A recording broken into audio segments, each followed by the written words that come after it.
Yeah, and if you can't make a meeting date, do please go back online, and there is a button that you can press to unregister, because we had a lot of people wanting to register, and they weren't able to.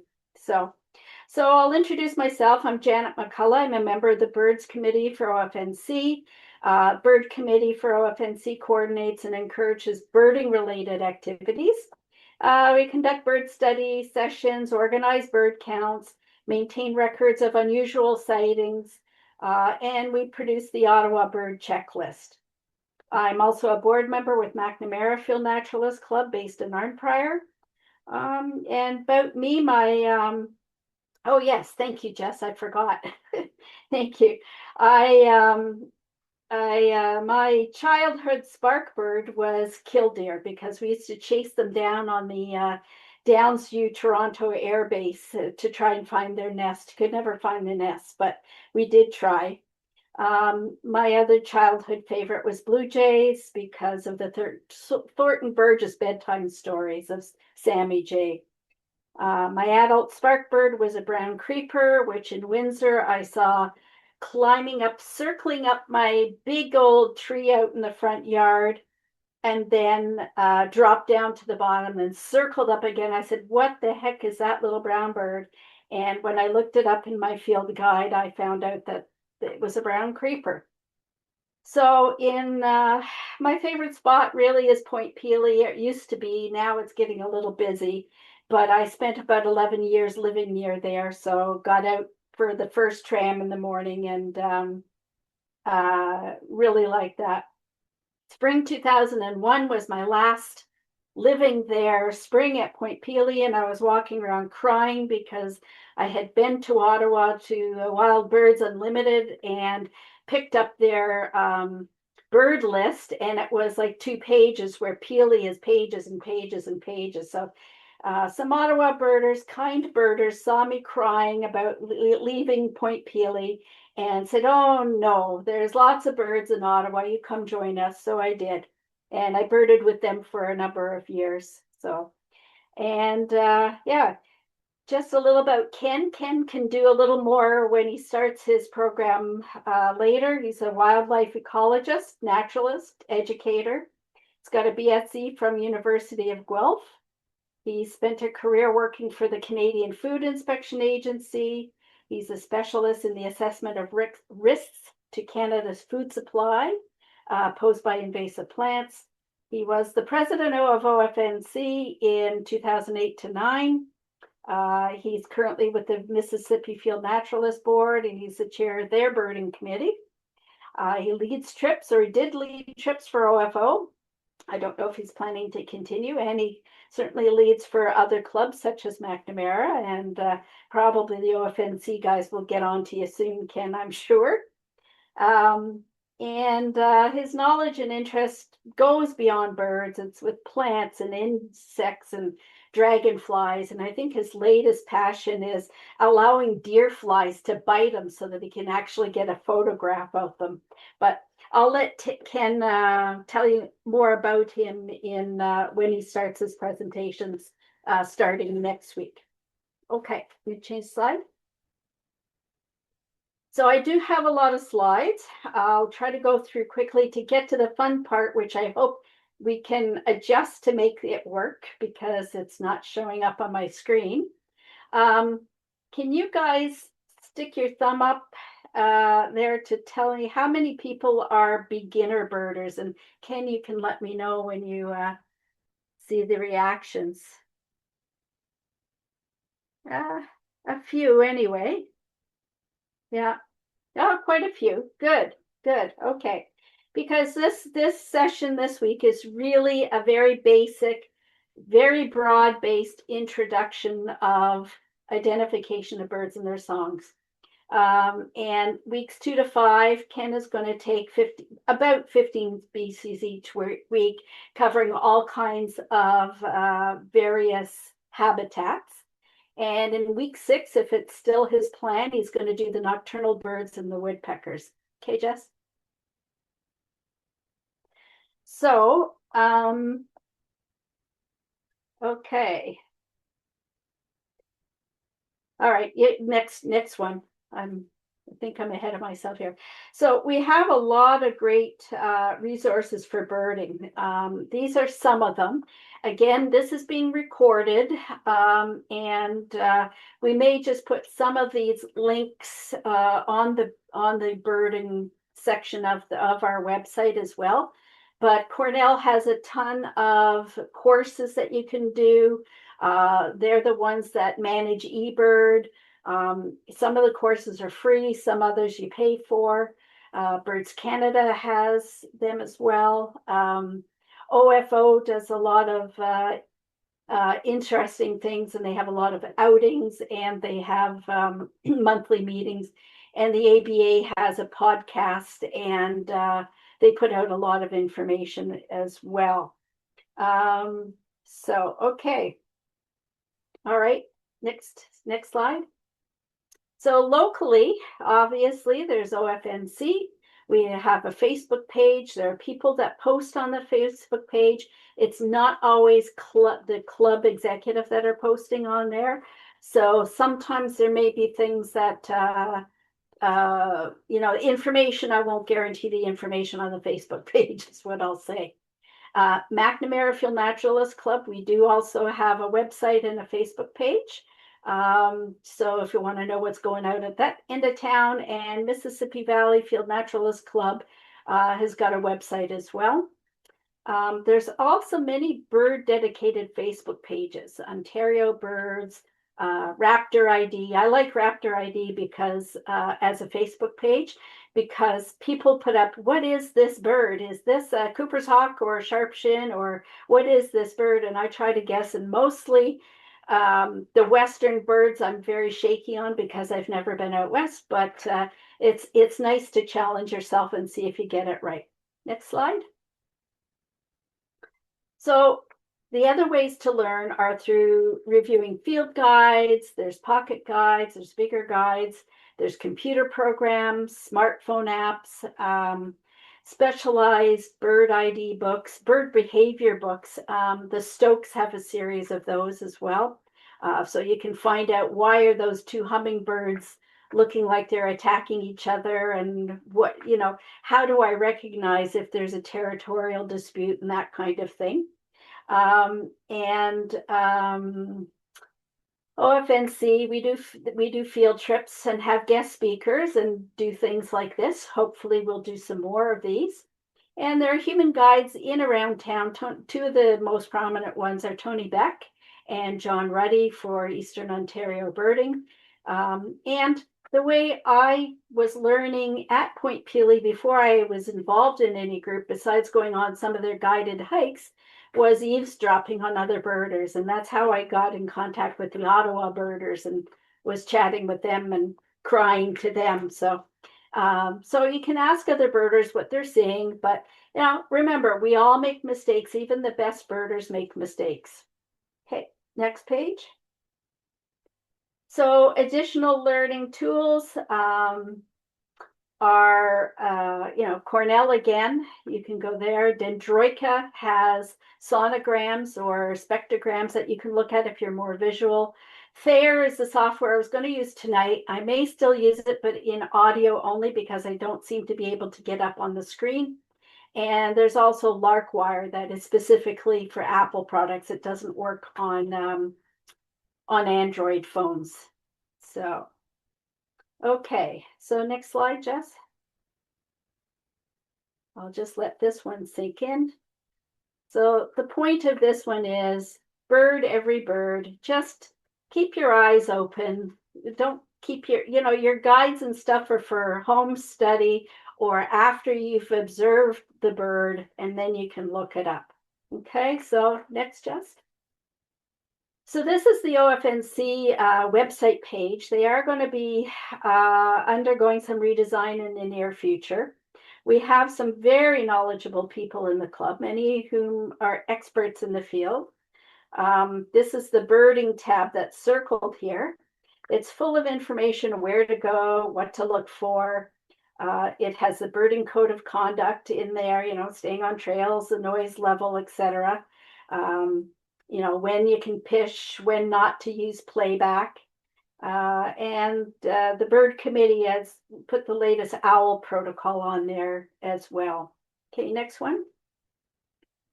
So that tab, Where to Bird, thanks to Greg Zabitnu, is, where to go in Ottawa to find 250 bird species, as the title says there, in our study area, which is 50 kilometers in a circle from in the 50-kilometer circle from Parliament Hill.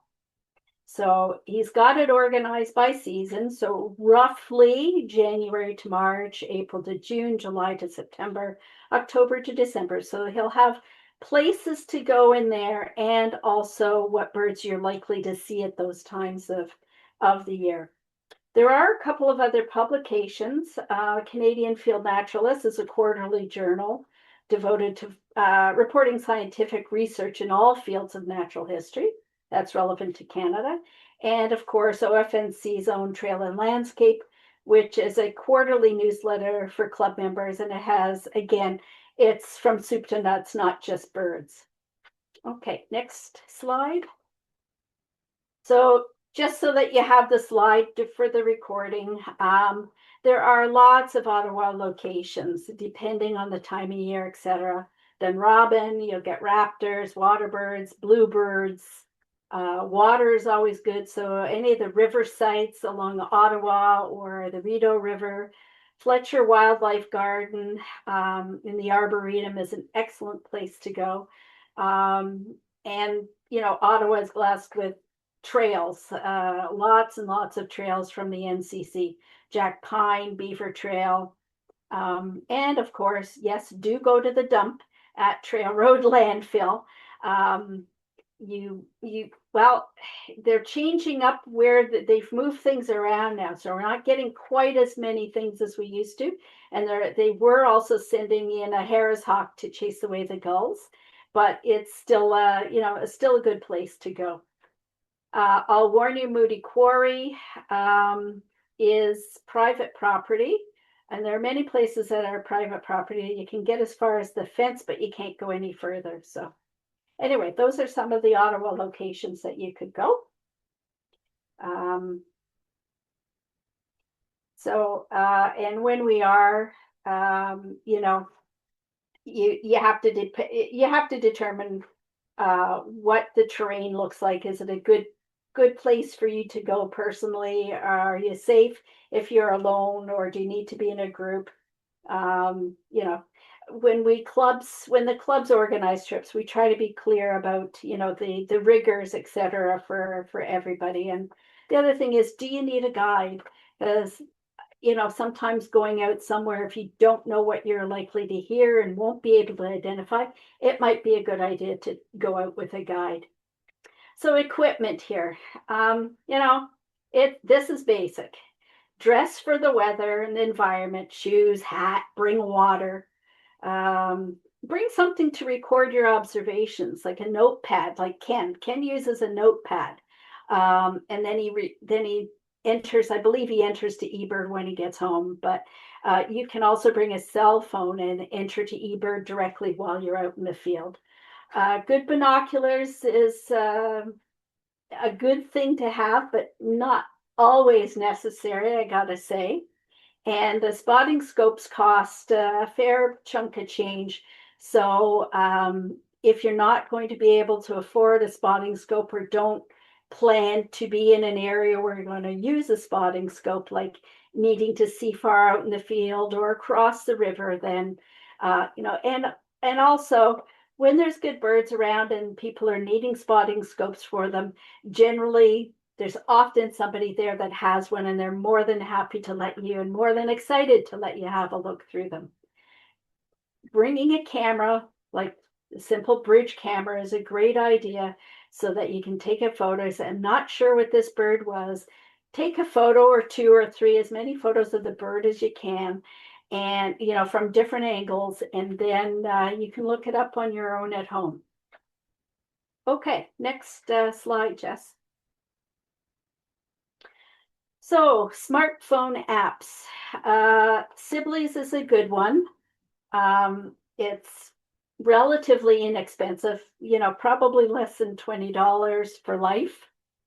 And it's an online guide, so you can look things up. It has photos, it has range maps, it's got information. You can compare a couple of birds and you can hear what the bird sounds like. Merlin will identify a bird live, but remember to use it with caution because it hears things that aren't there. It doesn't always hear things that are there. It can be fooled.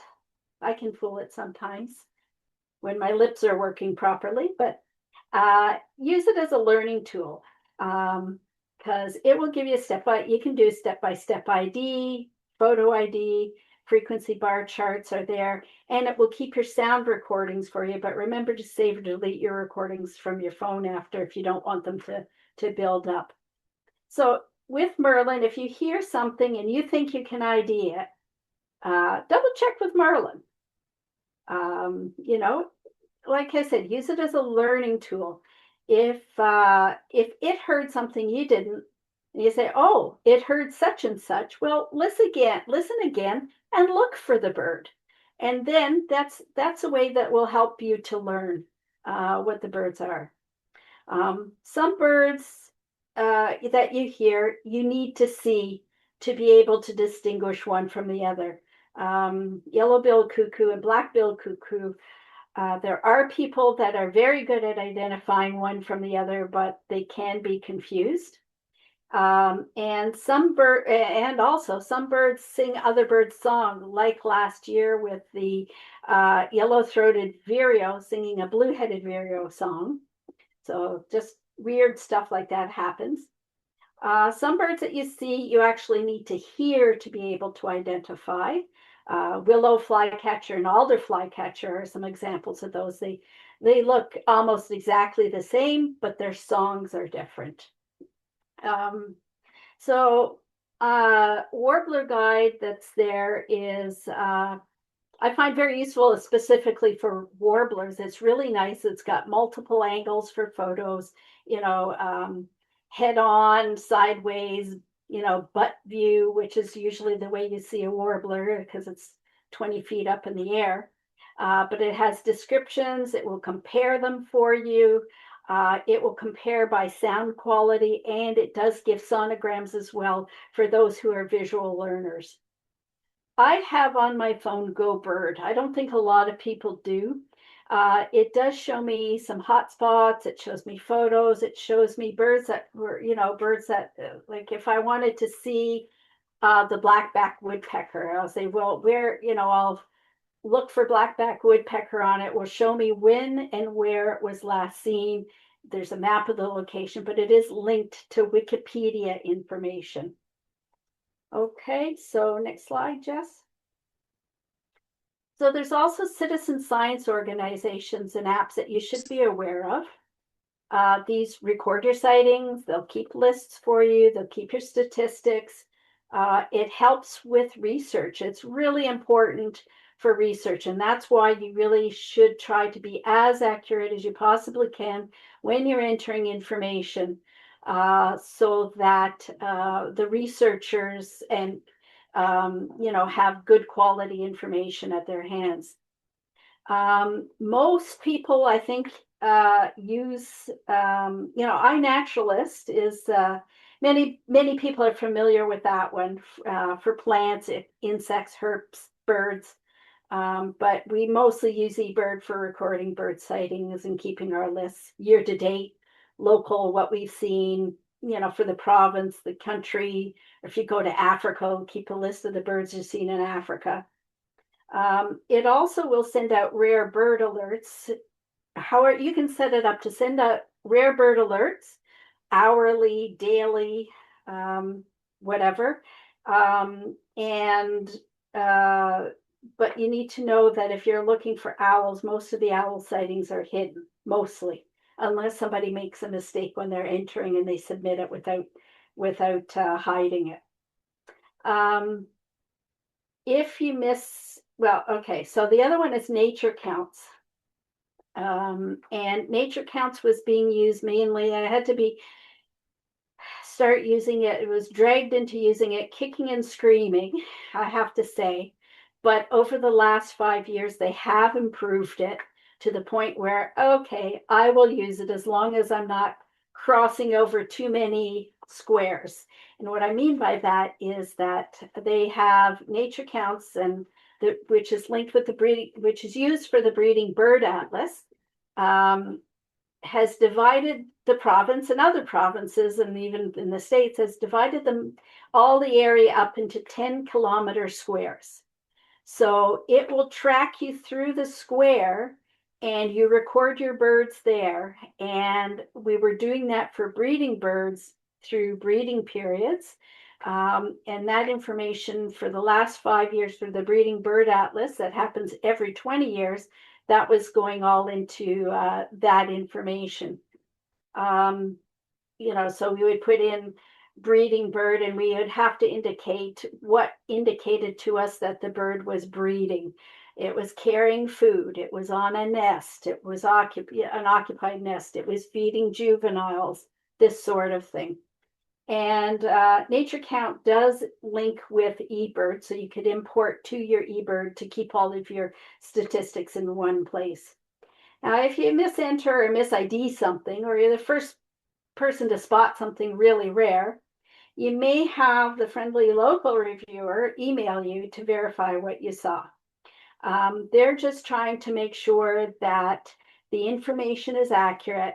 And, usually it's, well, did the bird have this or that? So they will ask some more details of you, just so that they know if it's, if what you saw was really what you saw. So, yeah. So other than that, I mean, they are friendly. So don't worry when you get the email. I really have to say, I nicknamed one of my reviewers for Nature Counts. I nicknamed him Penny because he turned up like a bad penny when I forgot information or he had questions for me. So I would get, he would do it in a bunch, and I would get a whole bunch all in a row. So it happens to everybody. Okay, next slide, please, Jess. I just added this slide because, well, I hate Discord. Am I allowed to say that? I don't know. A lot of people, if you're looking for timely information about a rarity scene, Discord is what people are using now. eBird will give it to you on the hour after it's been reported, but that may be too late for you, especially if you only go home and look at it later. So what Discord is, it's a group chat or alert.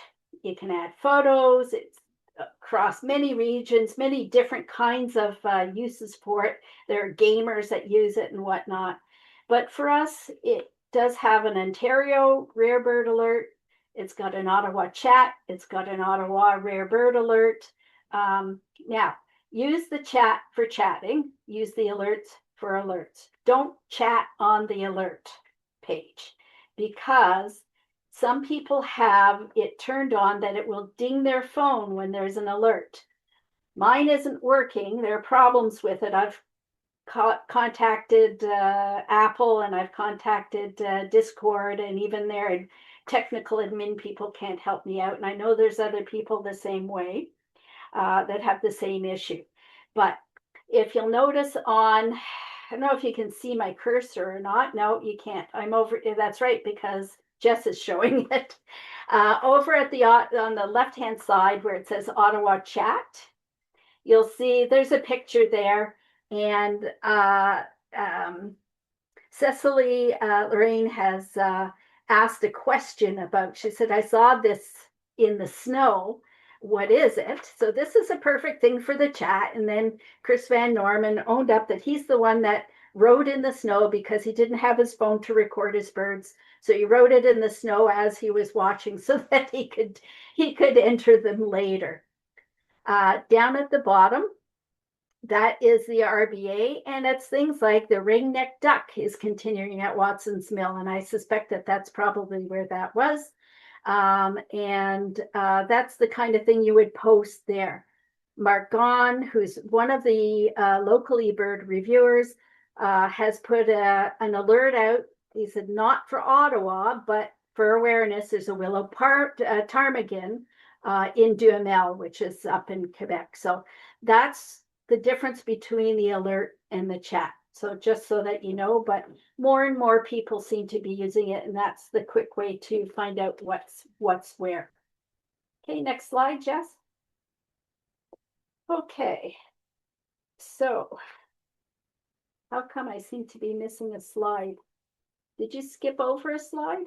No, maybe not. I don't think so. I can double Okay. check though. Okay. All right, that's fine. Oh no, I know why. Never mind.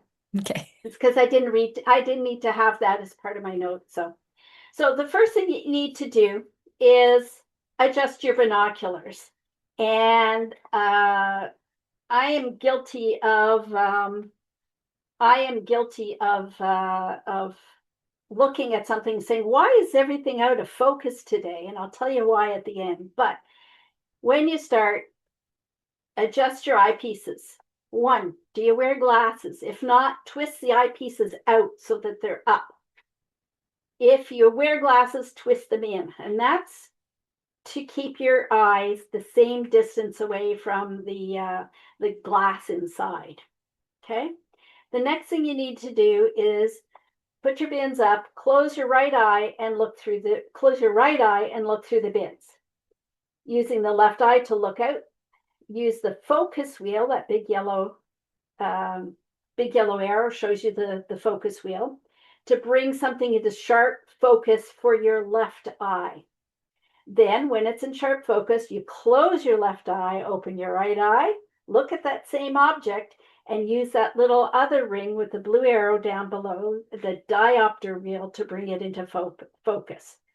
Open both eyes, verify that it's sharp. And this is what I don't do all the time, and I'm pretty rough with my binoculars, I have to say, is occasionally check that the diopter setting hasn't changed, that you haven't grabbed them and turned it around somehow, because that's what happens sometimes. And certainly if you are sharing binoculars with somebody else, that you'll both need to adjust for your own eyes. Okay, next slide, Jess. Okay, so what you see and hear and are able to identify will depend on a lot of things. Where are you?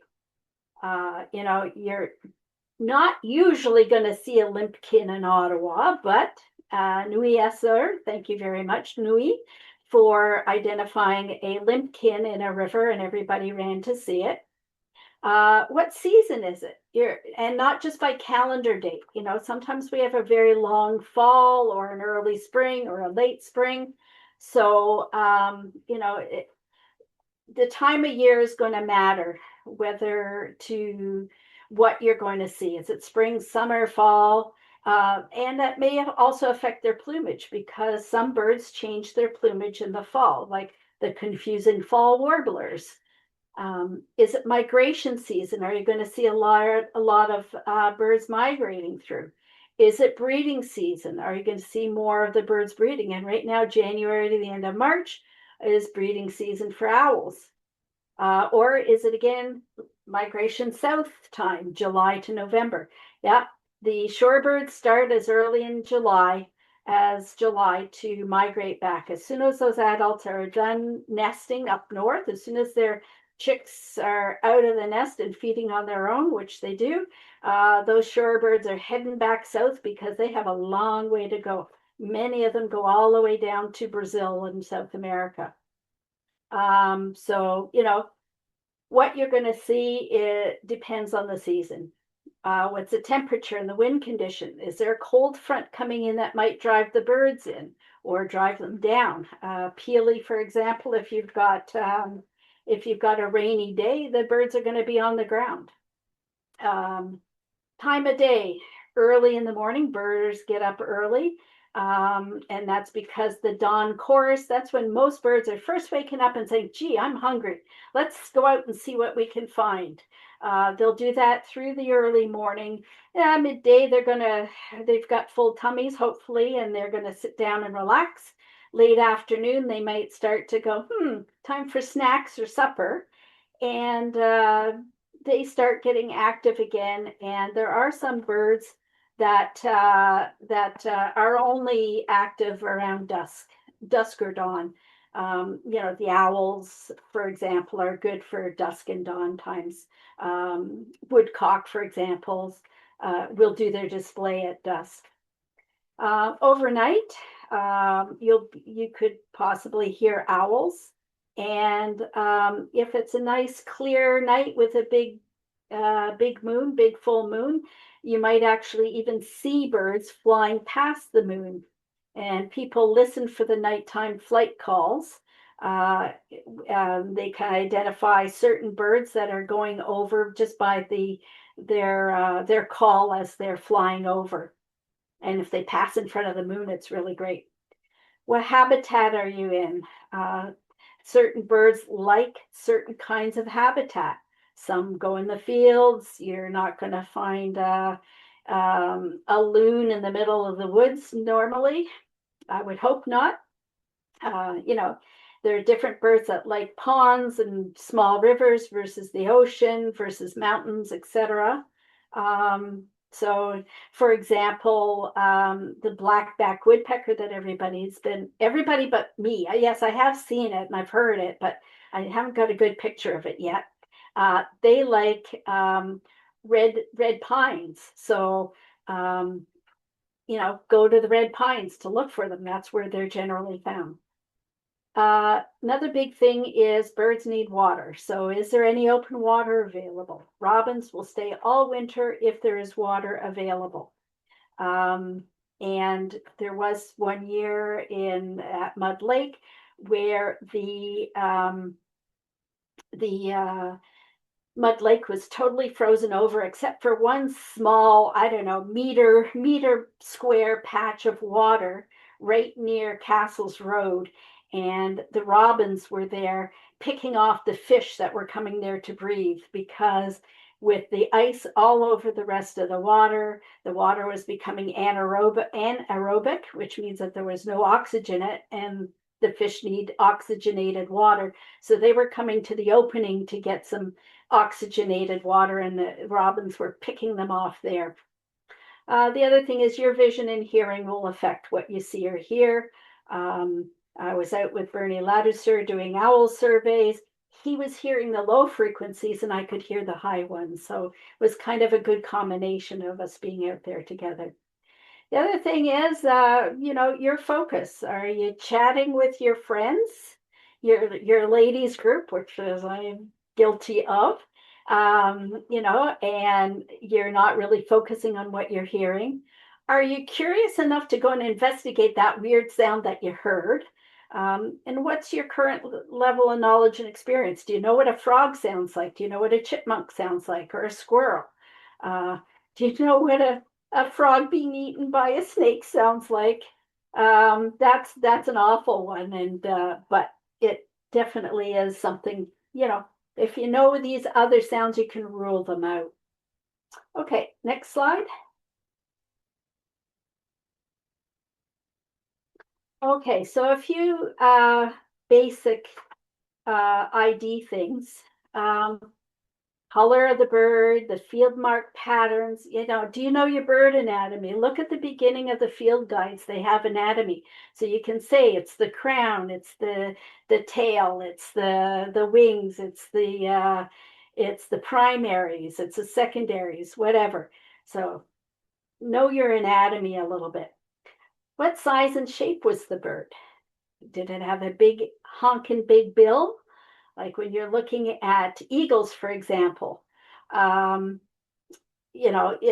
sometimes they'll say, is this a golden eagle or is this a bald eagle? And sometimes in the picture it's hard to tell, but when you see that honking big bill, you know that it's a bald eagle, for example. What did the tail look like? The feet, the eye, the crown. Where was it? What was its posture like? Was it on the ground in a tree? Was it sitting up straight? Was it lying down? Was it soaring? Was it flapping a lot or not so much?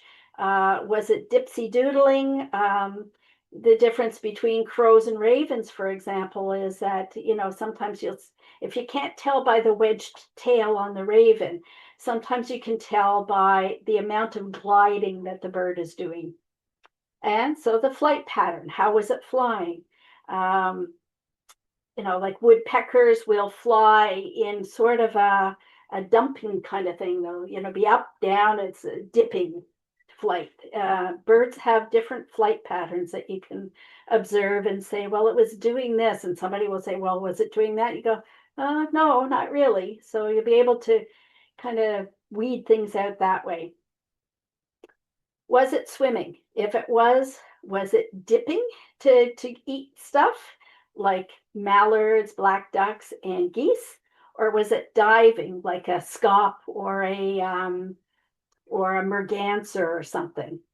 If it was in shallow water and it was wading, was it swirling in circles? It might have been a phalarope in that case. Was it alone or in a group? Some birds like to go alone and some like to be in a group. If you think of the difference between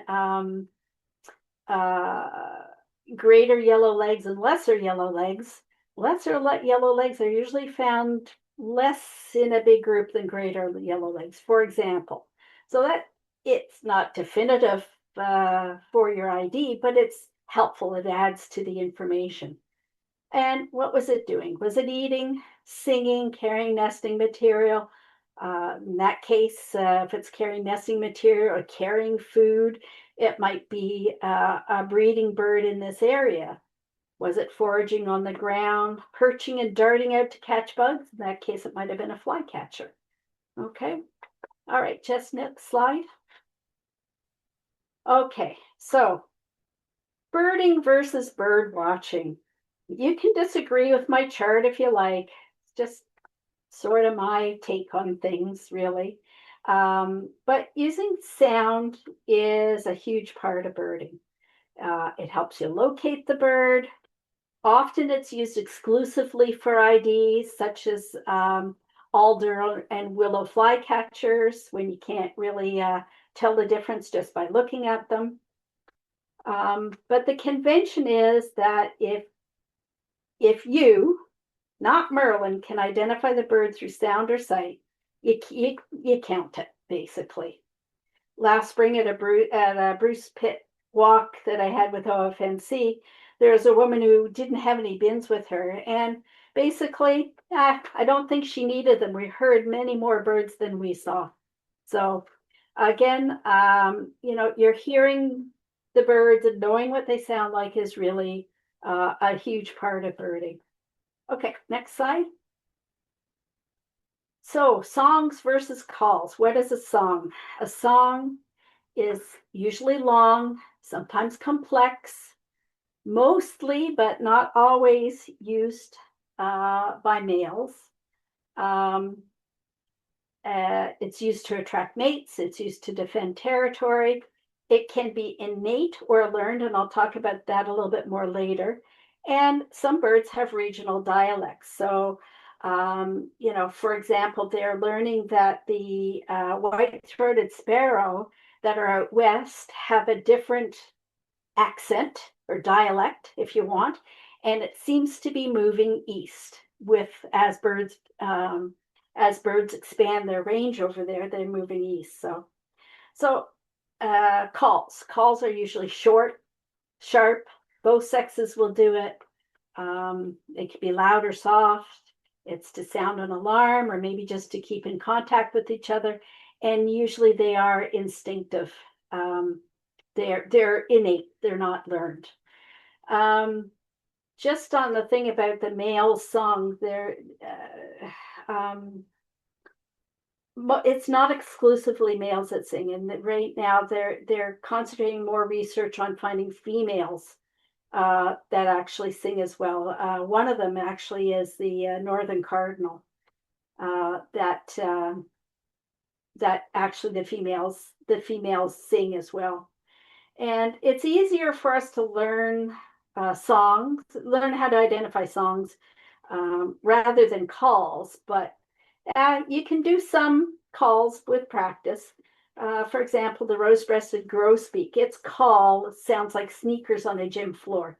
It's very distinctive and good for ID. And quite frankly, that's mostly the way I ID a rose-breasted grosbeak if I haven't actually seen it. So, okay, next slide. So, there's many ways to describe song. It's easier for those, I think, with musical training or who have good vocabularies. Some birds are harder than others because they're so variable. And, mimics are just darn rude about fooling you, like jays imitating red-shouldered hawks. But, you can describe, is the pitch high or low? Is it variable, complex? Does it trend up or does it trend down?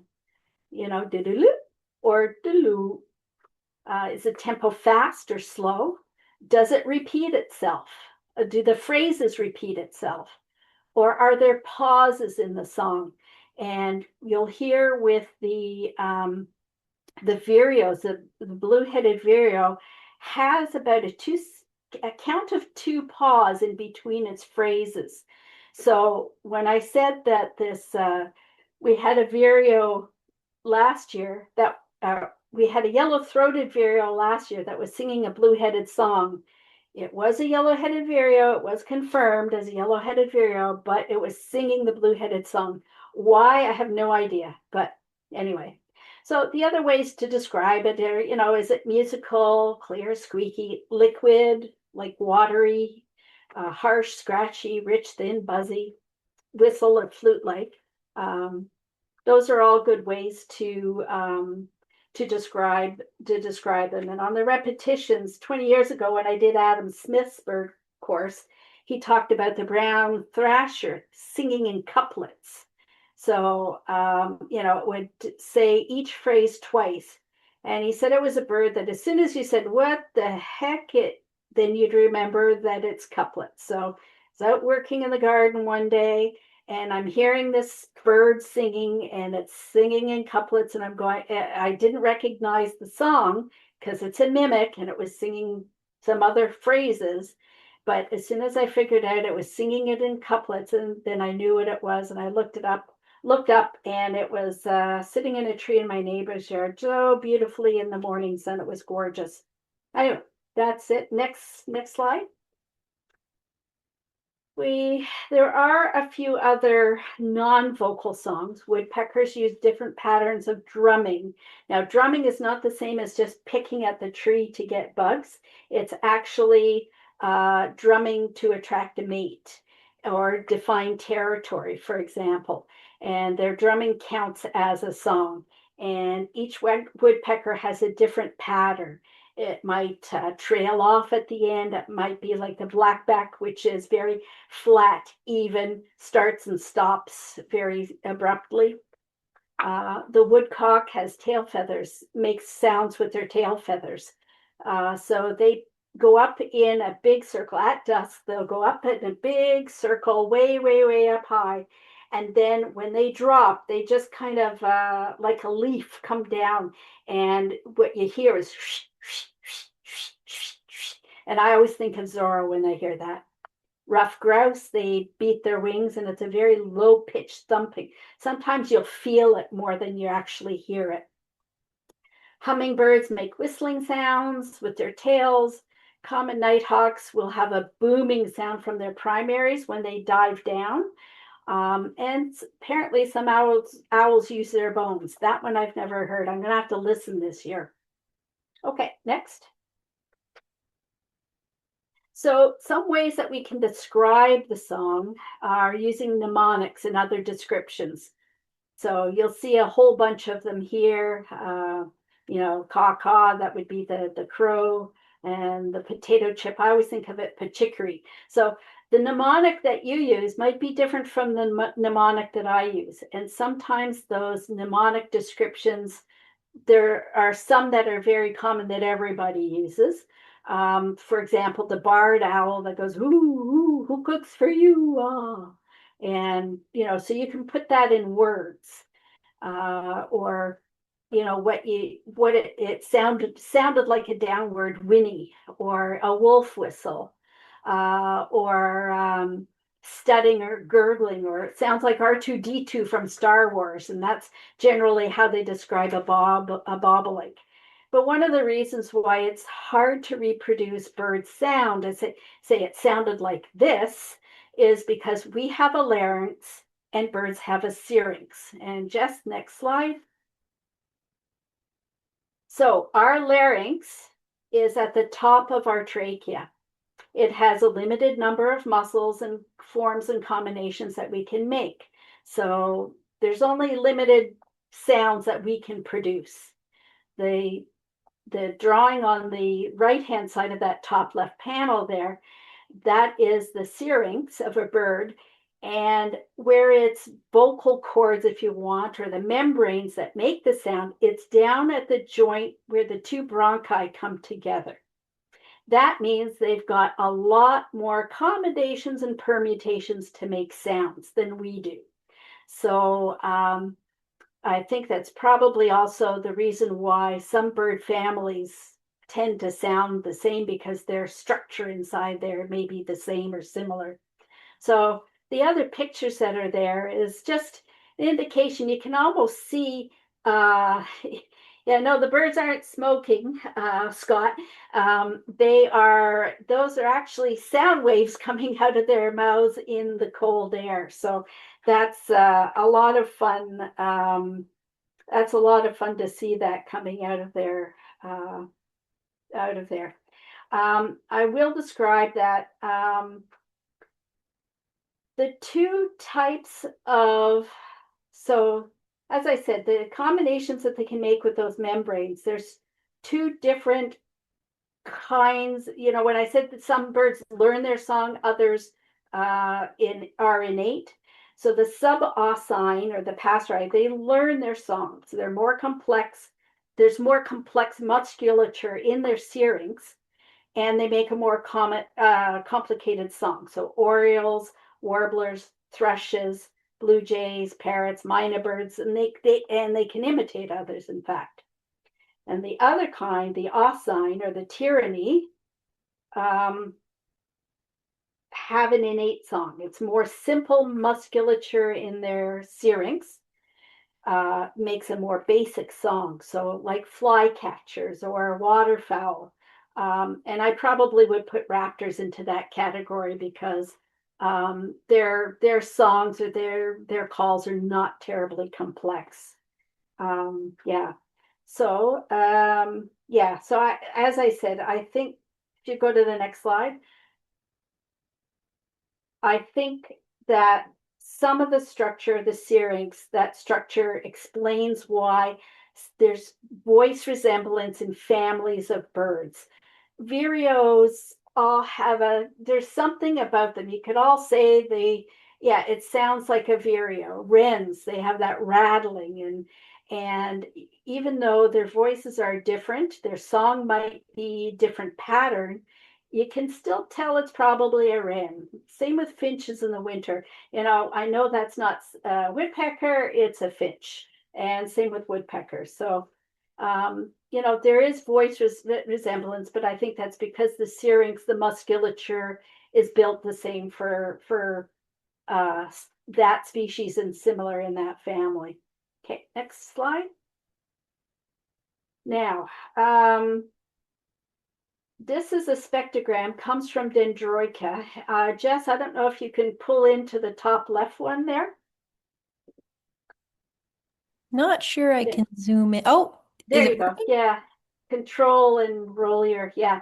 So that's a blue jay. You can see its frequency is up on the left-hand side of the graph there.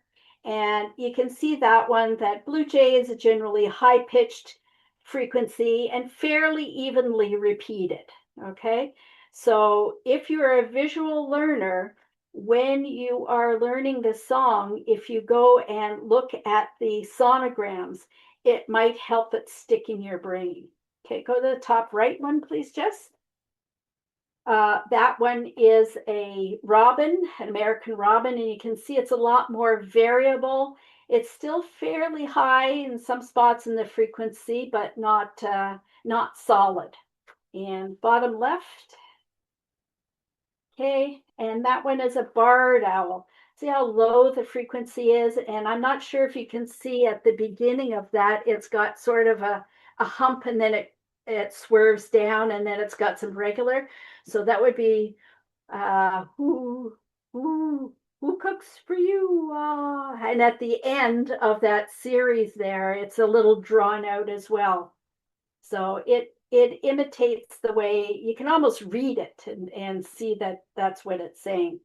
And if you go to the last one on the bottom right, and that's a chickadee, very high pitched. Notice at the beginning, there's those two very dark marks right at the beginning of the phrase, and that's chicka. That's the chicka part. Chicka dee dee dee dee dee, chicka dee dee, chicka dee dee.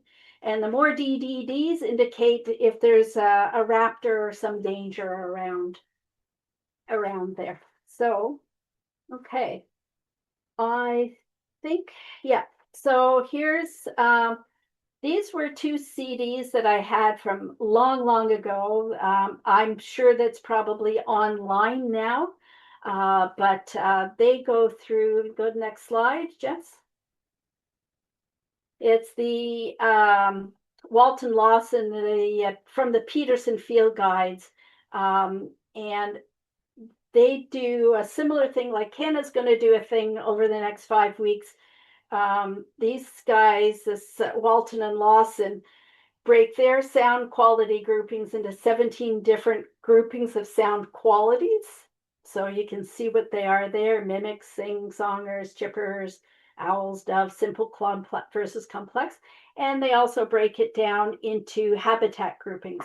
And at the end of each section, they will have a little review for you if you want to, if you like that way of learning as well. So that's another resource for you. Okay. All righty. So now this was supposed to be the fun part, but I can't share the screen. So where's my cursor gone here? Let me see. Oh, hello. My cursor is no longer working for some reason. Oh, there we are. That there. Okay. What I'll do is, yeah, it's very weird. I can't, oh, I know why. Okay. Nope. Not able to get my cursor working. I'll have to, yes, there it is. Okay. See if I can bring that over here for myself. Okay, you guys won't be able to see this, I don't think. But I'm going to be using the Thayer software. It allows me to do custom lists so I could set up quizzes.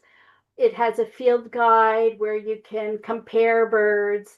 You can enter your sightings. It's got this little stupid guy named Petey that has jokes for the day. So you may be able to hear this. I don't know. No, probably not, because it's not attached. But Do you want me to so you stop can, sharing the screen, Janet, and you can try sharing yours just in yeah, case? I can try, but I'm not sure that it's gonna work here. Let me see. Okay. What is that? Why is that not? Okay, so here, I wonder if I can do this. Did that work? You've got it. Yay. We've How got about that? it. All right. Okay, so there. So this is the opening page for it. And now all I need to do is make sure my mouse works here. Yeah, I can't find my cursor, but anyway, I'll use the other thing. So I brought up Purple Finch, and so this is where the screen opens up. Oh, come on. Why is my cursor not showing up anywhere. I don't know. Let me see if I can do it. So it has a field guide, and this is the field guide section. You can do an ID wizard, and you can put in it was this big, that small. You can set up quizzes. You can list your sightings. You can make custom lists, is what I've done. And Petey, let's just show you Petey. Petey, tell us a joke. Whoops.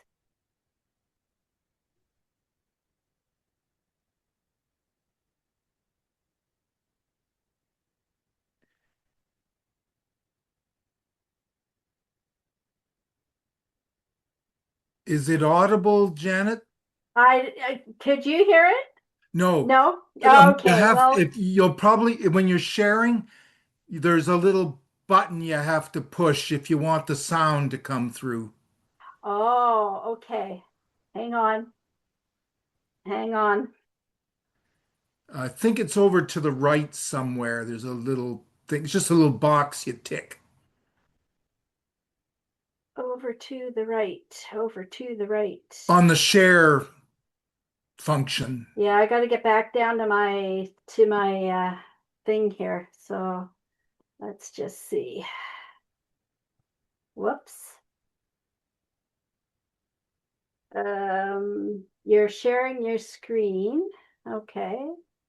Okay, just a second. I'll close that up. Sharing your screen.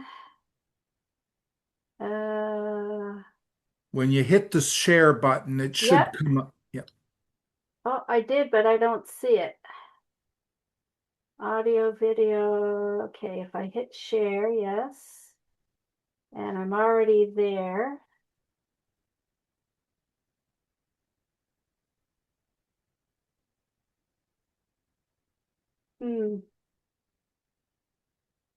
Share computer sound. There you go. There we go. Okay, there we go. Okay. Now, did I lose my We still have the visual. I still have Thayer up there? Okay, there we go. Okay, so let's try Petey just for okay, tell us another joke, Petey.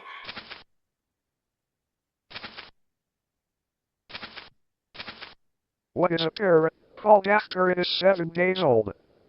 8 days old. Did you hear it?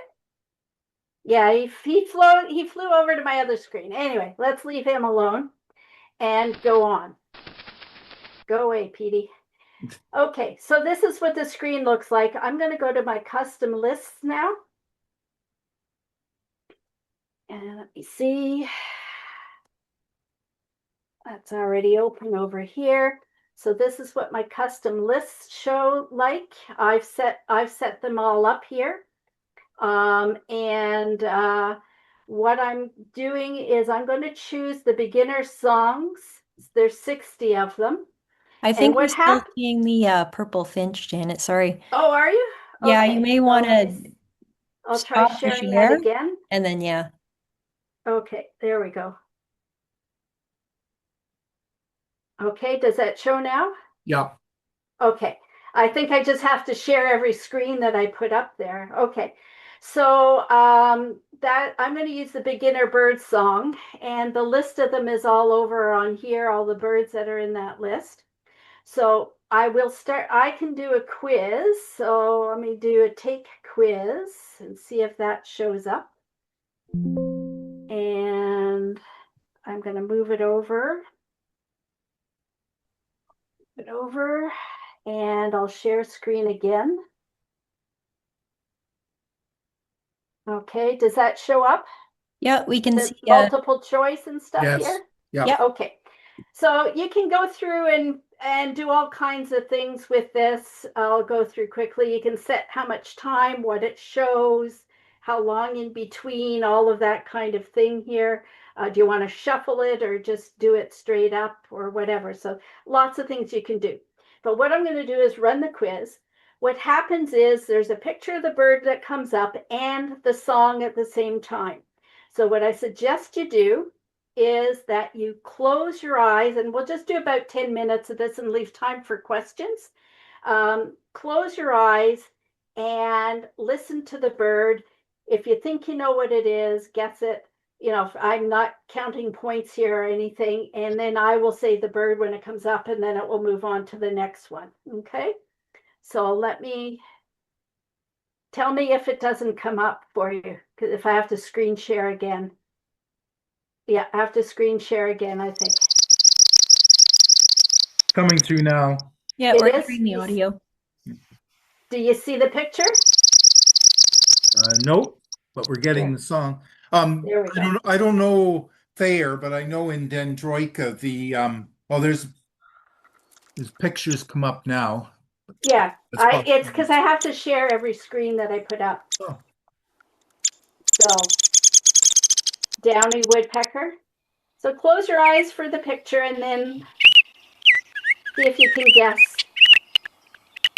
And Janet, I think we just have a question from the audience right now.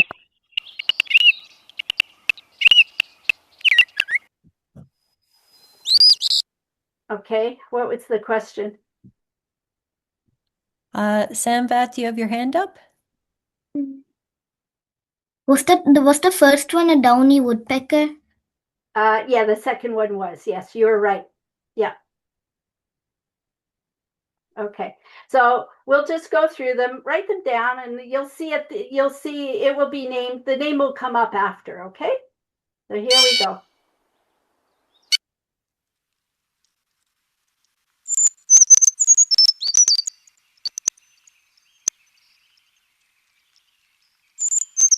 So brown creeper. That's the one that was circling my tree. And these guys were a lot more common. They're an invasive species, but we're a lot more common. The house sparrow. Their numbers are declining around the world now.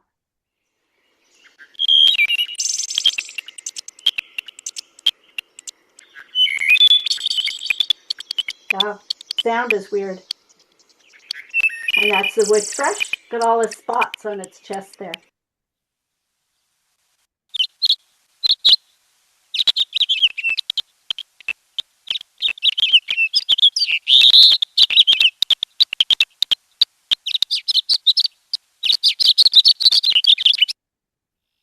Jess, is it sounding funny to you?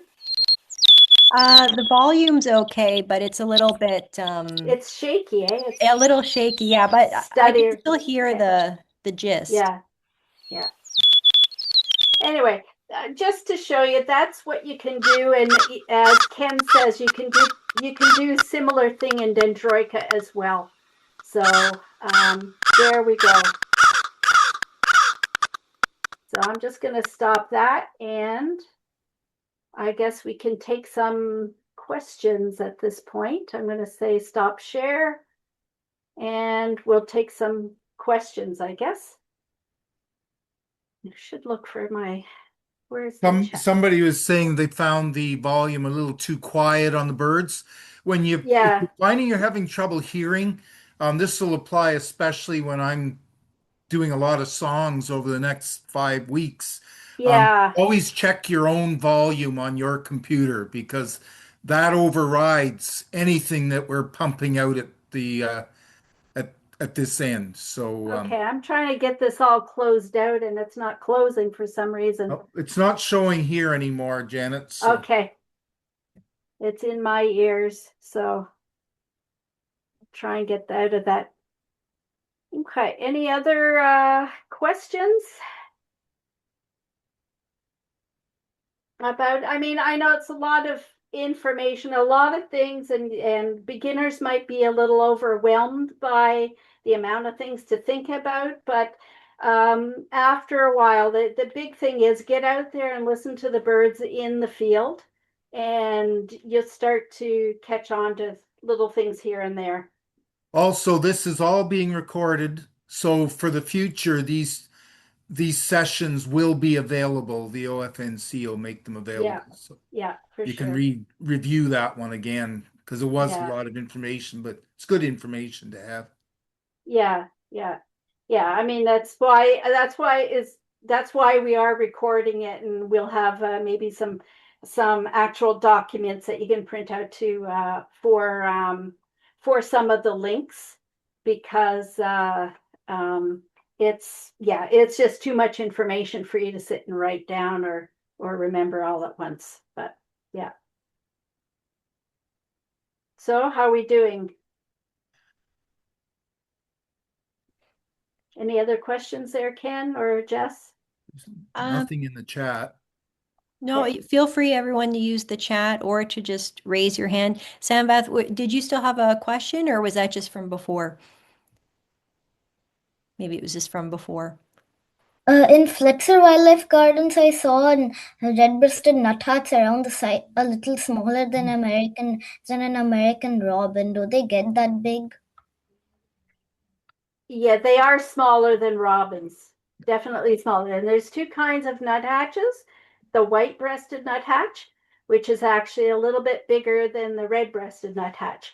And if you go out, I saw a red-breasted nuthatch. Yeah, they're quite small. And the fun thing to do is if you go out and you put peanuts in your hand and you attract the birds, and you get chickadees, and both of the nuthatches will come to your hand sometimes, and even the downy woodpeckers will come to your hand. And I know that at Mud Lake a couple of years ago they had a northern cardinal that came to their hand. But what's fun is to compare the weight of each of those little birds.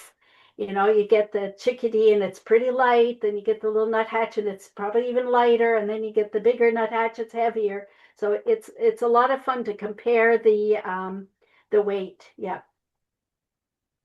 So I saw a question: do blue jays ever land in your hand? Yes, they actually do. If you can convince them to cut, that the only way you're going to give them that juicy peanut is if they come to your hand.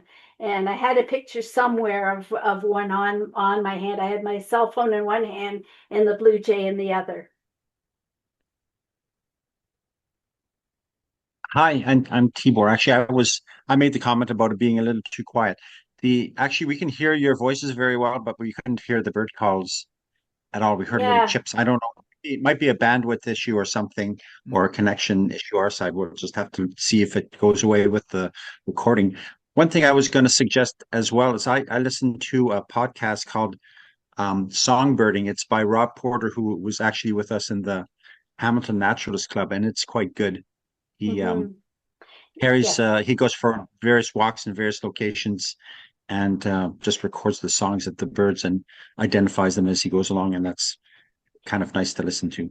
Yeah, the ABA podcast, they have a lot of good topics, and about once a month they do on a Friday at 1 o'clock. I think the last one was maybe last week or the week before. They have a live bird identification, and they go, which is really great because they put up a picture of a bird that's not the greatest picture, and somebody's going, "What is this?" And then they start to discuss the features of the bird and rule out birds that it could possibly be, but the discussion of it is very good, as is the warblers. And that's, I think, Birds Canada that puts out the warblers. And so there's lots of good podcasts out there as well. Yeah. We're getting a lot of good questions in the chat there. Don't know, it looks like Pierre is wondering, where on the OFNC website can we find the recordings? So I've just put in a reply to that. So there will be a notice coming out from OFNC when probably after all the recordings are done at the end of the course, I would think. But so that will be available. And then there's another question. What is the best way to look for owls in Fletcher Wildlife? At Fletcher Wildlife Gardens? Walk through quietly, look up. You'll get the small owls in the cedar trees, like the northern saw-whet owls, or even the screech owls. You'll get them in the what did I just say? Cedar? In the cedar trees. Thank you. And if you go into that forested area in the back there, just look up. There was one day we were walking through and we were looking for the barred owl. And I don't know, people, there used to be one in particular there all the time. And people gave him a name. I can't remember his name now, but anyway. And we were looking for him, and so we stopped and we were chatting a little bit. Again, the ladies chatting. And there was a guy that came along and he goes, you know, the barred owl's like right above you. So we were standing right under it, looking for it, and it was there. So it's just a matter of looking carefully, look up, move your head around, just see this if you can spot the lumps. And yeah, the other thing is chickadees are a good giveaway for chickadees, crows. They will give away those owls in a heartbeat if they're around. Yeah, Nuthatches too loved, and yeah, jays, they love to yeah, harass owls. yeah. There's a question here. Um, Somebody saying, thanks for all this info. I am really a novice. Is there one thing I could do to maximize what I get out of this program? For example, should I add one app to my phone? I would say use eBird. One app. Merlin is, like I said, Merlin is good for learning, but don't trust it 100%. But it is good because you can look up pictures on it Yes, yes, and calls. So Merlin would be a good one to start with. It's free. So yeah, yeah. there's another question here. Rarest bird ever spotted in Ottawa, golden eagle. Are you asking for what the rarest bird has been? Because it isn't golden eagle. No, Golden eagles are regular, uncommon but regular migrants. We had one on the Dunrobin Christmas bird count this year, just over south of Clayton. yeah. So If you go out to the West End, like to Pinny's Point, get a lawn chair during migration season and just sit there in your lawn chair and look up, you might get one. if you get a copy of the Ottawa bird list, I think they still have the seasonal information in there, or you can go on eBird and on your computer, and it'll give you can look at bar charts, and it'll show you when things are coming through. So around the beginning of April, late October, November, and if you're out in a place where hawks are moving, you can quite often get a golden eagle. The rarest ones would be the things that have only turned up once. So like the limpkin, or those the real Western meadowlark is still around, and yeah. Although they're also not they've been more than once. Willow ptarmigan, you know, yeah. the, we call them the cosmic mind benders. May never show up again. But There was another question we missed from Guinevere up. She's wondering, unrelated, but I've been rather stumped by a bird sighting this past weekend that is thwarting me to no end. May I ask here? Yeah, you can ask. Whether we'll know is another question. Ken has a better shot at it, but yes, go ahead. Hi. So this weekend, I'm doing a nature course, and we were in and amongst white pine, mostly conifer area, but it's mixed forest. And halfway up was a pale yellow-breasted bird, yellow, with it was hard to tell between brown and black striation slash markings on its breast, upper throat area, and then it looked to be, and it was hard to tell because it would keep turning around the tree, so I would shift to try to catch it and see it, but it kept moving away. But it looked like grayish, maybe dark brown wings. How big was it? Small, very small. Oh, So my initial thoughts were, what could possibly be kicking around this time of year? And it was a pale enough yellow that I was thinking it might be like a juvenile meadowlark. Was No. it was in a forested area? Yep. Yeah, so meadowlark is unlikely. They're very rare in the winter at the best of times, Hmm. and they're always out in the open. So, and they're not particularly small. It depends what you mean by small. Like if you mean like small, like a chickadee, um, uh, Slightly larger than a chickadee. yeah. The yellow is confusing me a bit. Right? Yeah. There is goldfinches are around, and they're Yeah. not terribly streaky, and they're not very yellow yet. They're just some of the males are just starting to get their yellow. I Yeah. also agree with that. Yeah, and it definitely had like markings on its chest that I know the goldfinches generally don't have. No, they're quite plain on the underside. There might be a Um, few pine Pine siskins siskin. still around, but yeah. Yeah. Did it have a wing bar at all? And was the wing bar yellow? Mm, I couldn't say definitively. Yeah. Like I said, Okay. so if I was looking south, it would be on like east or west, and I would try to shift and it would go all the way around the tree. So it was never good enough to see it, take a photo of it, for example, Was and it was did it not make a sound. was it flying around the tree or was it climbing on the tree? Climbing. Oh, Climbing. okay. So Um, it depends what you mean by small. If you mean small, it was smaller than a Canada goose. Like I'm just wondering about something like northern flicker, because it sounds like a woodpecker. The behavior you're talking about sounds like a woodpecker. Oh, I see what you're saying. Yeah.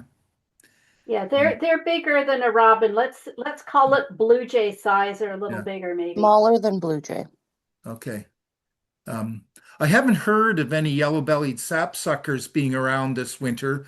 They can turn around in the winter. That's another woodpecker, and it has got Mhm. some yellow. And they usually come back about the middle of April or so, but Mm. they do winter occasionally in southern Ontario. I think there have been some reports around of Yeah. yellow So belly. yeah, so that would be my best guess. Take a look at yellow-bellied sapsucker in a book or on a web page and see what you think. You can, Possibly, actually. I yeah. don't recall seeing any red markings, but Females don't have the red, or at least have much less. So yeah. that So would be cool. yeah. I mean, any answer at this point. I Yeah. felt So crazy so because I'm like, they're quite common in the summer. It's yeah. one of the species we'll be looking at when we're looking at woodpeckers in week 6. So we can talk about them. We've got a couple other identification questions from Sambeth in the chat. One, it looked like a swallow in the schoolyard, but it was fully black. And then the other looked like a crow with a forked tail, two of them. So there won't be if this was recently, Sambath, there won't be any swallows. They're insect eaters and they have to go south for the winter. We have nothing for them here in the winter. If it was all black and it was in your schoolyard, starling, European starling would be my best guess this time of year. And a thing something that looked like a crow with a forked tail. It could be a crow. When birds are molting, they can lose feathers, and the tails and or even the wings can look quite odd for a period while they're growing in new feathers. Um, um, Whatever it was, it could just be that. Just trying to think of anything that would have a forked tail this time of year. I think it must have been something that was in a molt or had lost some feathers in a scuffle with a predator or something. It's always a little difficult to identify birds from verbal descriptions, Yeah.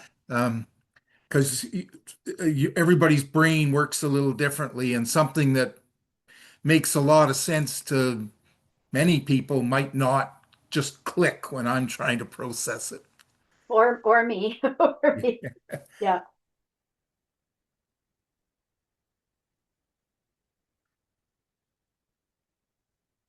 So how are we doing with questions? Is there anything Oh, I else? think we've got a visual drawing from Sam Beth there. Oh, yeah. Oh, very cool. Very cool. Mhm. Yeah, if your shape is accurate, Samvath, it actually does look a lot like a crow to me, and I think he may have just lost some feathers. Good call, Good John. idea. If you see something you don't know, it is a really good idea to do a drawing or to get a photo because uh, then you can show it to somebody rather than trying to describe it. That was like the woman out in the East End that had a European, no, was it a European sparrow? What was it now? Anyway, she drew a picture and sent it to her sister-in-law, who was a birder, and it was a rarity for sure. But she had everything described, and she put arrows. The tail was this, and it was brown here and black there, and whatever. So yeah, Somebody in their yard recently in Montreal had a European robin. Like still that's one there. of those real cosmic mind benders I was talking about. They Yeah. had people from all over North America flying into Montreal to go and see it.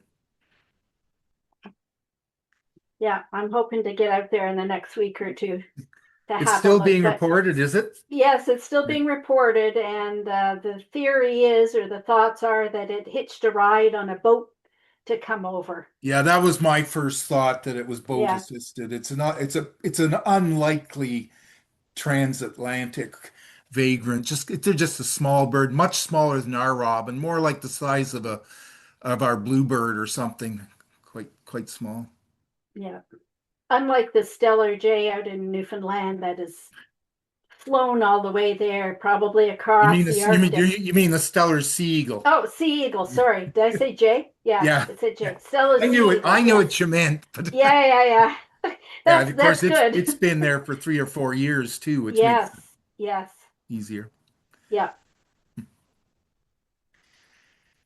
Anyway, when we get to my part of it, I'll be concentrating on fairly common birds, but I'm always open to questions as we go along. If there's something you're curious about or whatever, we can try to address that. Okay. Great. Well, I want to thank Ken for doing this for us, and in advance of him coming back next week. And we'll make sure that everybody registered gets the link to the session for next week.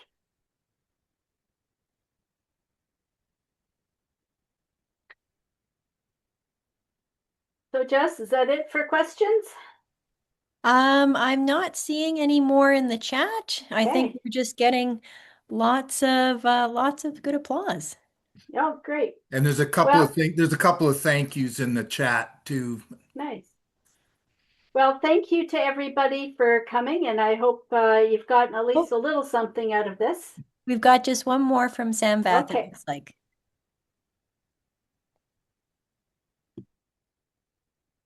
Go ahead, Sambath. I saw a Merlin which looked like an owl. I saw it front on. It had a gray head, but it looked like it had the ear tufts sticking out. But it had a white belly. Okay. I'm Was trying it to do a quick drawing, and I can show you. if you put a drawing together for next, oh, you got one already, have you? Yeah. Yeah, well, if you saw ears on it, it was probably an owl. I I if it was small, screech owl is our only small owl with ears. They're they're they're around. They're not common in the Ottawa area, but certainly they're around. Yeah. Yeah. Awesome. Okay. Well, that was great. Thank you, Janet. Is Great. there anything else, or should I start wrapping up? I think we can wrap up. I have nothing else in particular. Awesome. Well, thanks everyone. And yeah, as Janet and Ken mentioned, we'll get the recording out. We're going to put it on our YouTube channel, hopefully. So, Okay, great. all right. Awesome. Have a great day, Hope to everyone. see you all next week. Yeah. Take care, Thank you. everybody. Bye. Bye.